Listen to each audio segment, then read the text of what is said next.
केंद्र की मोदी सरकार ने एक बड़ा फैसला लेते हुए मेडिकल एजुकेशन के विभिन्न पाठ्यक्रमों में ओबीसी के लिए 27% आरक्षण और आर्थिक रूप से कमजोर वर्ग के लिए आरक्षण देने का फैसला लिया है।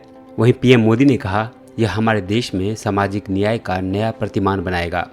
बता दें कि मेडिकल छात्रों की ओर से चिकित्सा शिक्षा के अखिल भारतीय कोटे में ओबीसी आरक्षण देने की लंबे समय से मांग की जा रही है।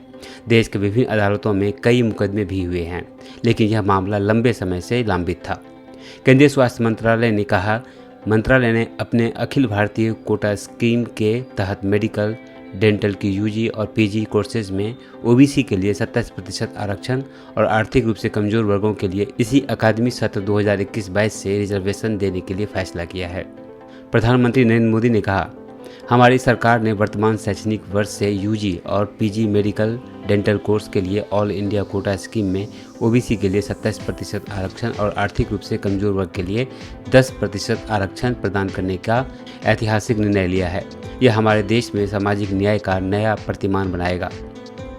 स्वास्थ्य और कल्याण मंत्रालय ने कहा, लगभग 5,550 छात्र लाभान्वित होंगे।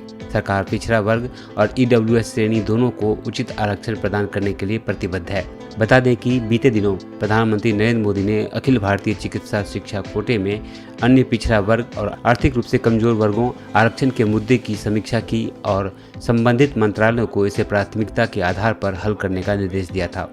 सूत्रों ने बताया कि बीते सोमवार को हुई बैठक में केंद्रीय शिक्षा मंत्री धर्मेंद्र प्रधान, स्वास्थ्य एवं परिवार कल्याण मंत्री मनसुख मंडाविया, शिक्षा, स्वास्थ्य एवं परिवार कल्याण, कानून एवं न्याय और समाज कल्याण सचिवों के साथ साथ अन्य वरिष्ठ अधिकारी भी शामिल हुए और 2 कोटा के मुद्दे पर चर्चा की गई थी। मेडिकल छात्रों की ओर से चिकित्सा शिक्षा के अखिल भारतीय कोटे में ओबीसी आरक्षण देने की लंबे समय से मांग की जा रही थी।